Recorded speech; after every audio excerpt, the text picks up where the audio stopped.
Hey there, Mei here, and this video is a really special one because obviously we have someone special here. Before I introduce this person, I just wanted to talk about what this video is going to be about. And this video, we are going to talk about the COVID-19 coronavirus crisis that is affecting, I would say, all of us. And we just wanted to share. This is my husband, by the way, Peter. I guess Hi. It's about time I introduced him. But we've been talking a lot about this pandemic and how it's affecting our businesses.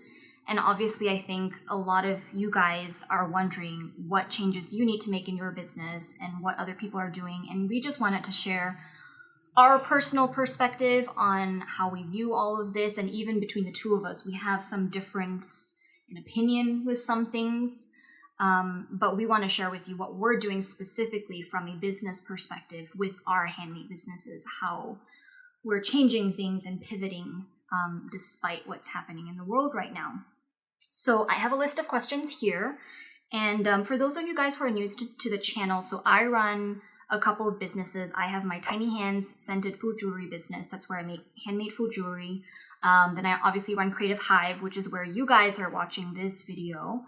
And then I act on the side. I mean, I spend a lot of time acting, but it is very much a side gig. It doesn't pay us very much money at all.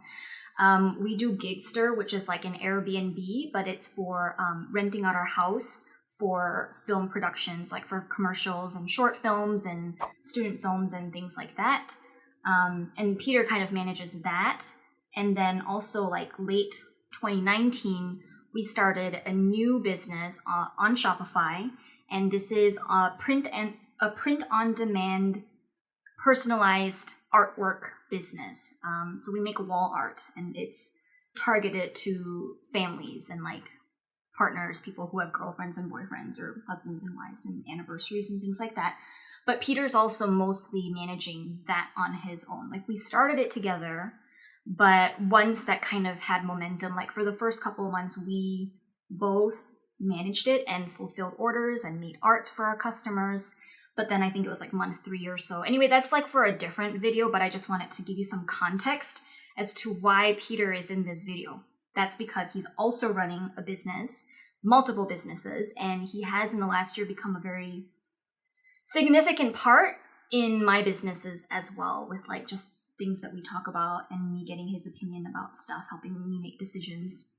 So the first thing that we want to talk about is how we think the virus will affect several things. So the first thing is, how do you think the virus will affect the economy and like spending? Like, are people going to shop less? Do you think it will affect sales?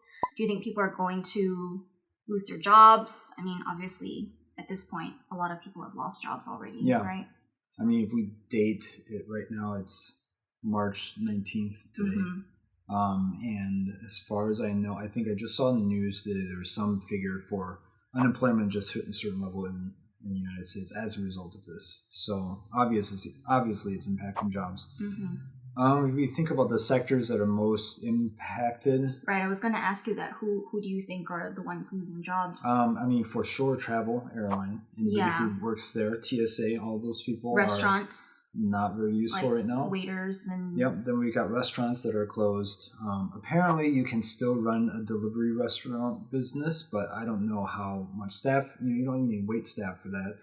Right, but do you need more drivers? Like delivering orders, Yeah, so probably I would guess some of those people have pivoted over to doing driving delivery. Like Uber and Postmates and Grubhub. But as you can imagine, that's not a great do you think like either. Administrative people are losing jobs? Like I already said.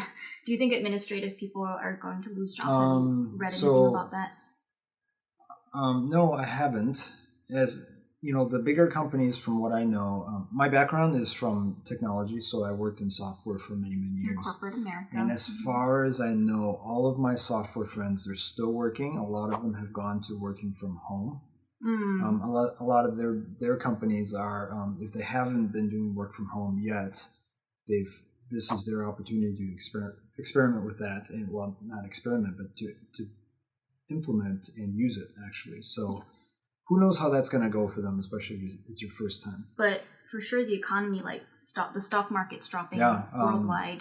Events, as you know, the NBA and that all these different sports leagues, they're going on pause, and that's a huge industry, if you can imagine. Not just the event workers, but all of the associated productions. It's a huge industry. There's so many people that power. And it will probably affect like apparel and retail in certain ways. Retail, that's another thing. People aren't going to malls right now, I imagine.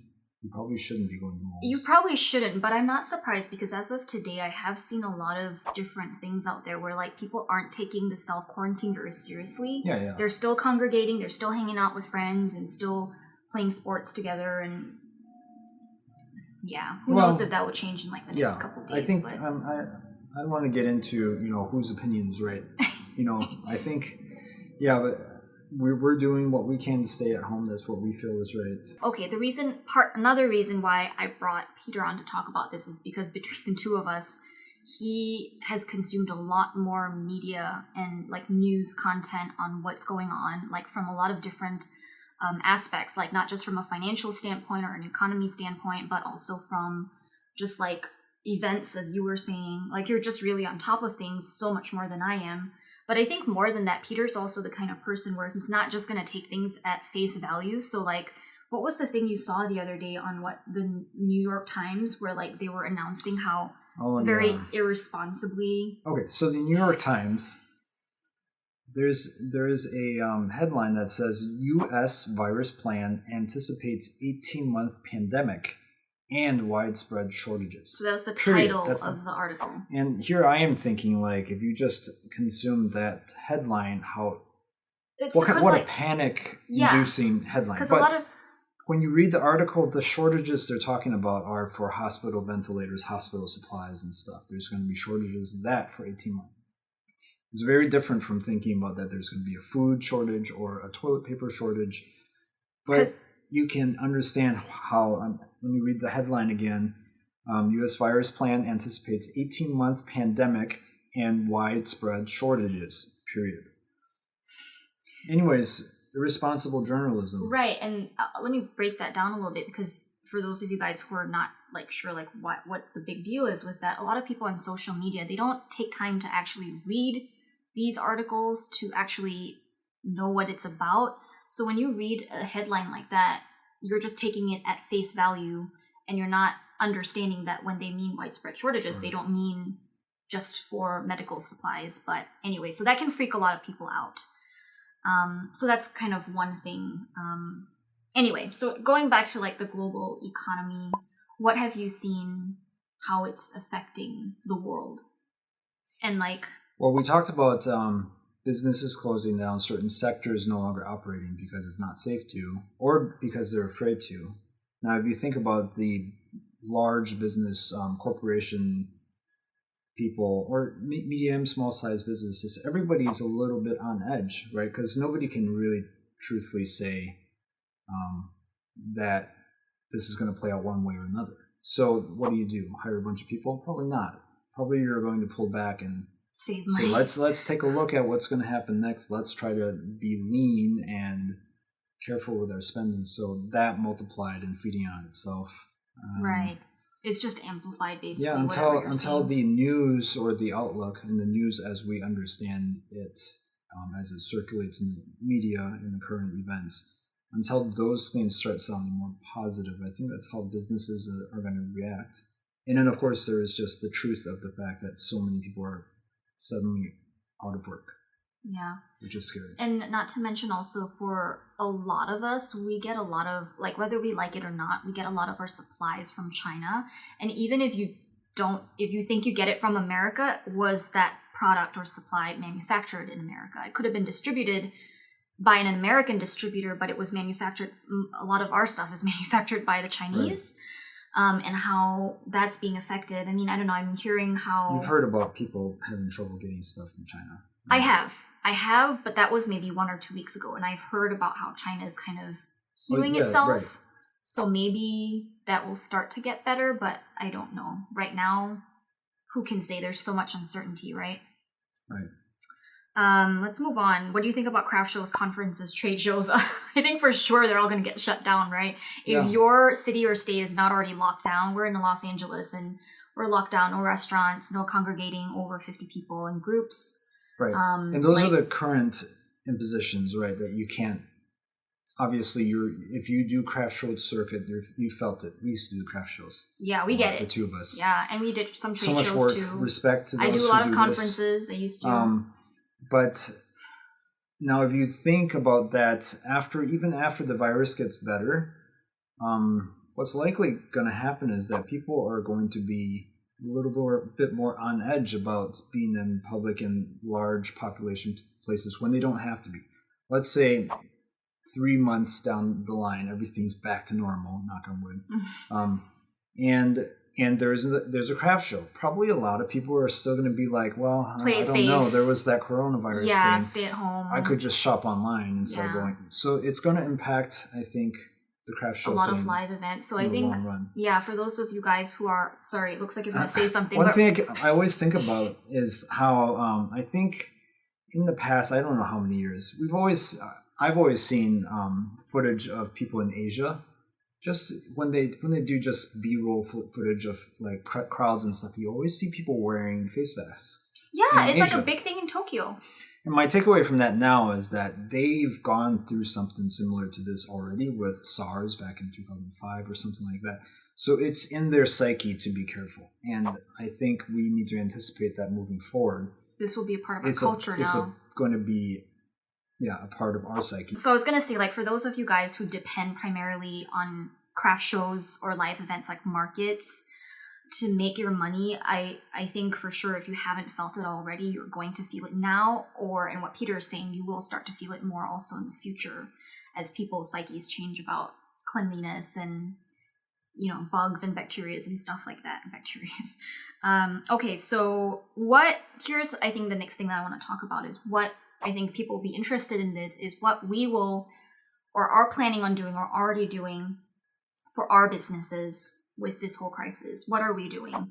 We're kind of doing different things depending on what the business is. I want to say personally, like, I think people are probably curious, are we seeing a slowdown in sales? Now, I think Peter might want to pull up some graphic to show you, but I wanted to share with you first. So like I'm in a lot of different Facebook groups and I get a lot of emails from people who run ads agencies whose clients are other businesses who sell products and services. So I have a lot of information coming in from other businesses who serve other businesses. So I have a lot of that data. And from what I'm seeing, it's a very 50-50 split. It's not like an across the board slow sales all the way, but depending on what you sell and what industry you're in, you might see slower sales. Some businesses are actually thriving right now. With our businesses, Creative Hive is actually not doing as well. Tiny Hands is kind of like, it's experiencing a slight decrease in sales. And then our new Shopify print-on-demand store, what would you say is, we're definitely feeling it.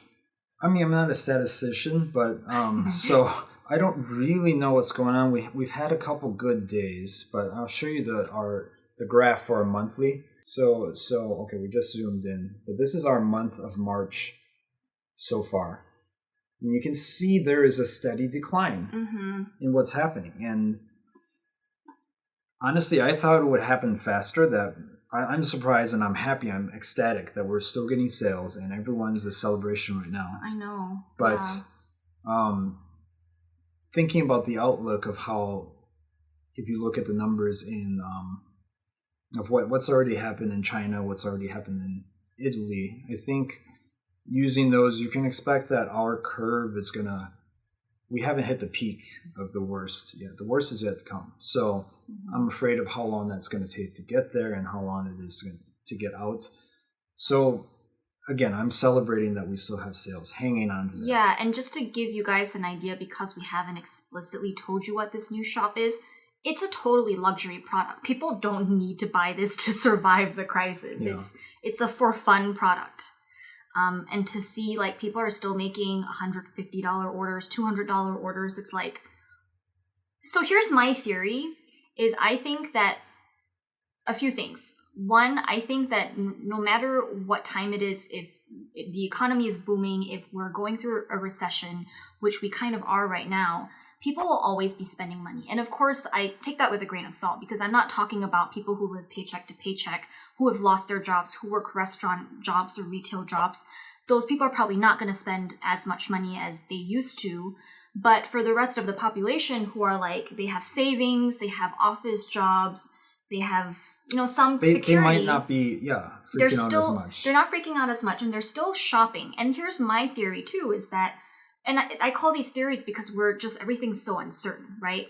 I'm just speculating, but I think that with the self-quarantine, everyone's spending more time at home. They got nothing to do if they're not working from home.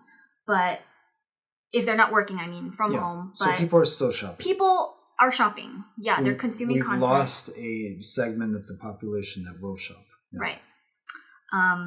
So in terms of like marketing and paid advertising, we talked about this. You might be wondering if we're planning to just stop our ads completely and just don't do any marketing and just spend as little money as possible. And my thought, so Peter initially was saying, I think, what were you feeling about that? So a little backstory. My business has a team, and they need to get paid. We have artists, we have customer service people, and they're looking to Mei and I to see them through this crisis, right? So, but there's an expense every day we operate. There's an expense, including marketing. So one thought came to my mind is that if we're losing money, hand over fist, we could stop the bleed a bit by turning off some ads. And so that was where Peter was coming from at first. When we first talked about this, he was like, let's stop our ads. And I was like, that's a terrible idea. I know it sounds intuitive to want to stop doing ads to be as lean as possible, to save as much money. But the thing, if you're doing paid ads, if you know anything about Facebook ads, when you stop doing ads, you lose that momentum. And when you're ready to get back into doing ads, you're going to have to go through it like from scratch again. And what momentum gives you is optimal costs. So right now from the beginning of our business, we've been doing paid ads, which means that we are getting really good sales for very little money. And if you stop that, then we're not going to get sales anymore. And then by the time we come back to it, sales are going to be really expensive to get again. That's kind of how the Facebook ad system works. And my theory too is that there are going to be a lot of people, there are like actually surveys that were done in Facebook groups where people were asking their members, are you going to stop Facebook ads? Are you going to keep doing it? Are you going to lower ad spend? So just not spend as much. It was surprising to me, but majority of people said they're going to stop ads.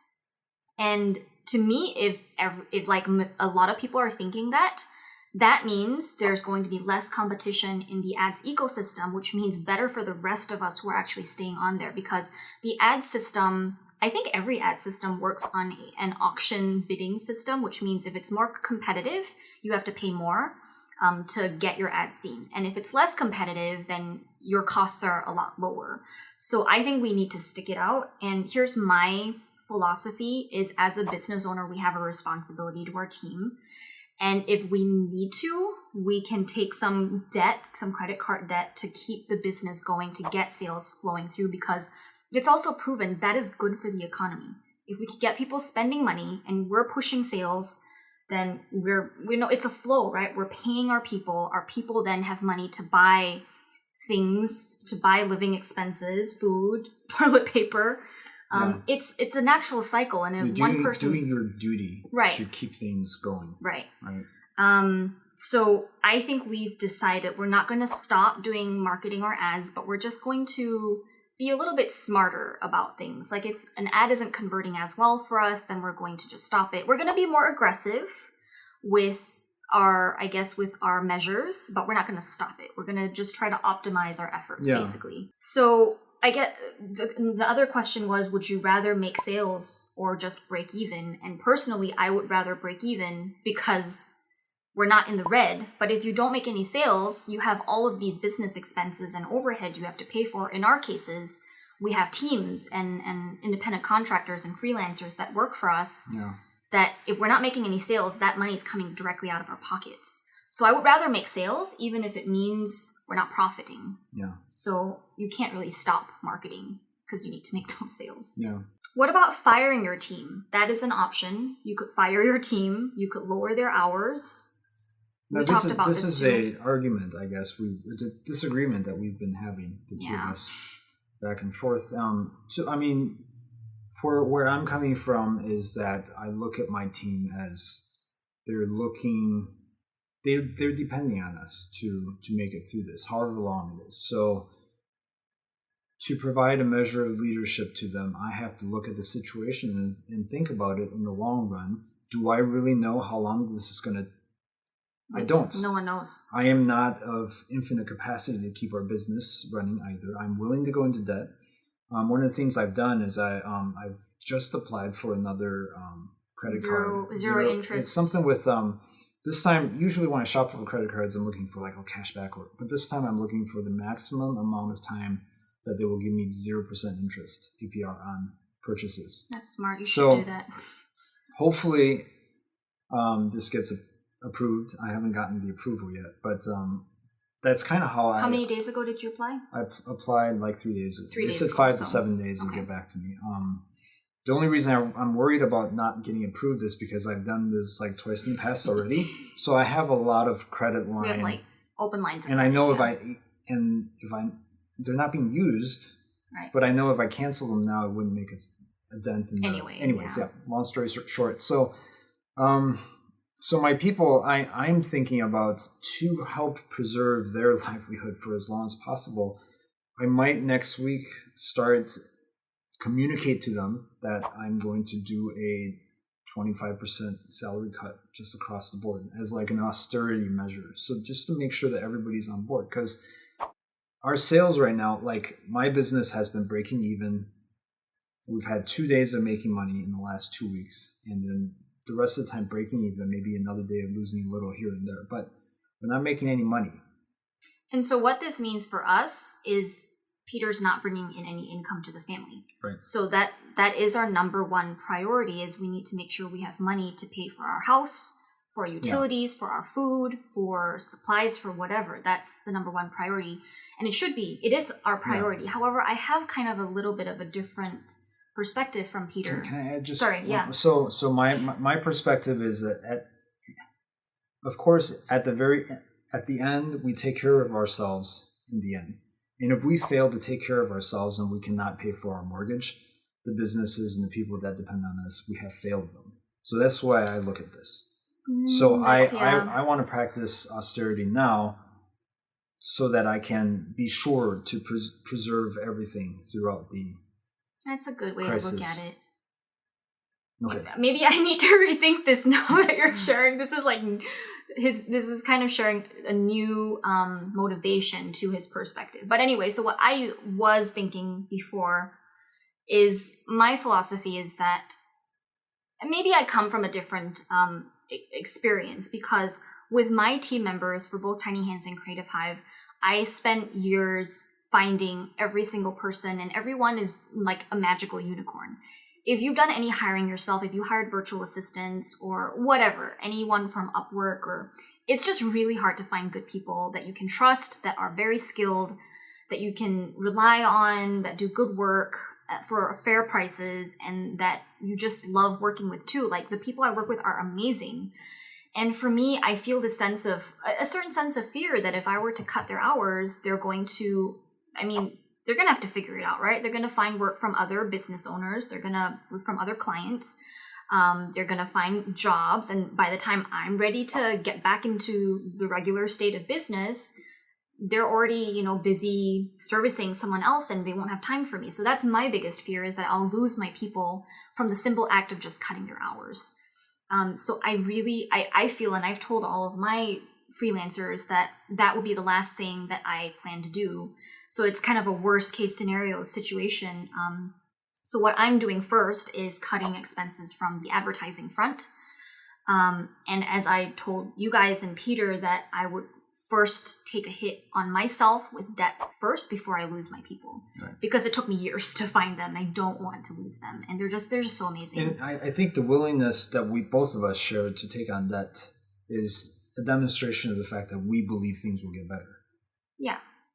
Right. That right. Because we'll come across the other side intact, and business will start getting better and easier again. I love that you said that, because I feel like it's our responsibility as business owners to care for our people, not just our team, but our audience. That's why we're making this video for you, but also, like, as the business, we have the power to make sales, right? And we can scoop from the top when we're having a good month. We benefit from that. But on the flip side, if we're having a bad month, that's on us, right? I don't feel like it's fair for our team to take the hit for that, which is why I feel like fundamentally I don't feel comfortable cutting hours for people. But what you said is absolutely right. We are willing to do that because we believe eventually when this is all over, we'll find our way back. We'll get out of that debt and we'll be able to get back into normal shape. But it is scary because we both don't know how long this is going to last for. And I can only say this, like taking on debt and not cutting hours, I can only say this for a short period of time. I only have a threshold for like a short period of time. If this ends up going for like 3 months, 4 months, 5 months, I don't have enough credit to to sustain taking on debt for that long. Yeah. So we'll just see. I mean, what I'm saying is I might change my tune if it becomes worst case scenario. Right. So you might be wondering what our outlook is on the future. Like once this blows over, what are things going to look like? You guys are not going to like what I'm going to say, and I'm not going to be happy about it either, but I think it's what's realistic. And I think legitimately this is going to be like an Avengers Thanos situation where like half of the population is going to die. I mean, not like that. I don't mean it like that. I mean it like from a business standpoint. A lot of businesses are going to go out of business, and the ones that are strong, that have been profitable, that have good systems, that have good teams, that have a good product that people want, like those businesses are going to withstand this crisis. And the ones that aren't planning ahead, like those businesses are, or that don't have a good product, if you're barely making it now, it's going to be really, really hard for you. One of the things, even before this virus thing was a thing that we talk about, is how much business savings that should you have, in case something happens, right? Yeah. And for Mei, her operating expenses are a lot more expensive than mine. Depending on the business. Yeah, but yeah, it was something that we were thinking about already, so. Right. This is actually, let's actually segue into this, which is what you guys can do and what we're kind of doing amidst this crisis. So what I'm planning for, as far as how long to, I guess, hold my breath in this business, to keep everything running and to do mitigating things, is I'm going to plan on doing it for 2 months in the best case, and dare I say 4 months in the worst case. I don't know if I can do 4 months. I don't know if I can last 4 months, but that's the plan. Yeah, okay, so let's segue into what you guys can do and what we're planning to do, like a prescription of sorts for how to handle all of this. I think that is the first thing I will say is if you haven't already started doing this, start saving money, not just for your personal household, but also for your business. I think it's healthy, and I learned this actually from working with a mentor late last year. It's a good idea for your business to have cash runway in your bank. And how much money, you're going to find differing opinions online. Like some people are going to say you should have like 6 months worth of business operating expenses in your bank account. And Peter doesn't think that's smart because that's cash that you could be using to make money for you, like in the form of stocks. So that number is up to you. My personal opinion is I think my sweet spot is if I can have 2 months worth of cash runway in my bank for all of my businesses, I'll feel very comfortable. Because we are still making sales, so it's kind of helping us float a little bit. Do you have anything else to add to that before? No. Okay. So the second thing I'll say is now is not the time to be shy about making sales, which this is one thing that I kind of have some personal conflict and confusion about, because I feel like if I push making sales, I feel a little bit sleazy, like, oh, this is not the time to be talking about making money. But it's actually not right for me to think that, because when you think about it, how the economy works is when you get people to spend money, that's injecting, like, it's good for the economy, right? I mean, obviously, I'm not communicating this well. Can you help? Well, it's part of our collective duty, if you will, to get out of this mess is that we need to be selling things and getting people to buy things, and we can't give that up. The more we give in to fear and not doing anything, the longer this is all going to take. Yeah, so like when people buy our things and our products and my courses, that is money that I will pay to my freelancers and my team, and that's money they now have that they can pay for household supplies, for food, for their rent. And when they're paying for their rent, that money is getting paid to someone else, right? Like when you're paying money for food, that's money going to these places that sell food. And like it's a whole cycle, so you can't stop that. You have to keep it going, and it is our obligation to keep that going. So like another question I think people might be wondering about is like, do you need to have an angle when you are promoting your products or having sales? And I don't think you do. So like this last week was St. Patrick's Day. So like there was something that you could have done for that. We could have done for that. Coming soon is Easter. So there's still, life keeps going, and there are still things like that. Easter, St. Patrick's Day, Mother's Day is coming up soon. Like these are things that you can still use as events to promote your products if it makes sense to. So you don't have to always be putting focus on like, oh, this is a coronavirus sale. You don't have to do that. And I think also the distinction is that it's not like we're here trying to take advantage of the virus. We're not trying to price gouge on like selling Lysol or cleaning supplies or hand sanitizer, because then that would be weird. Okay, so another question you might have is, should you stock up on inventory and supplies?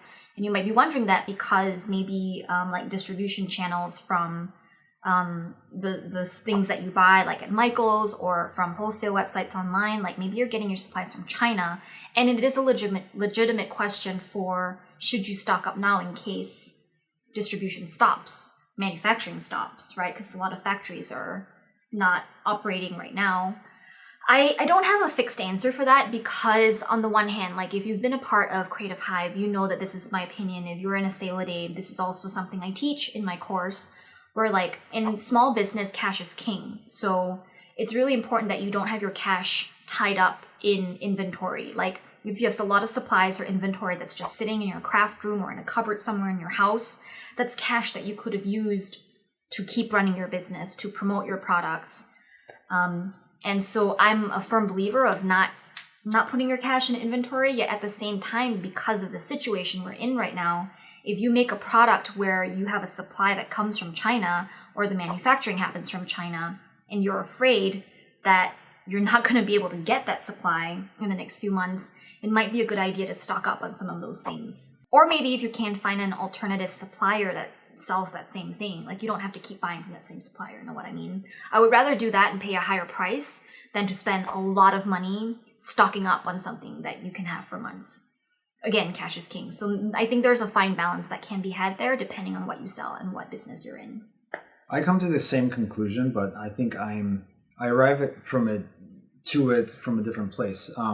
So the lesson, I think, the number one lesson I've been learning since, as we said in the beginning of the video, I'm fairly new to running our print-on-demand business.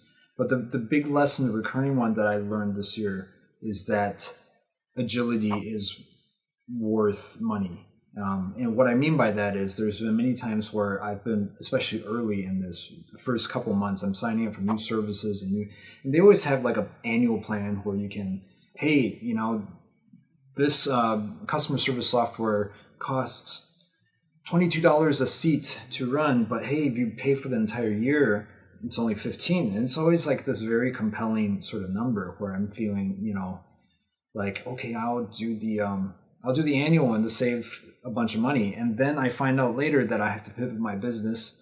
Not only has it made it more difficult for me to change what I need to be doing for as I get more information, it's cost me more money because now I have to pay both services.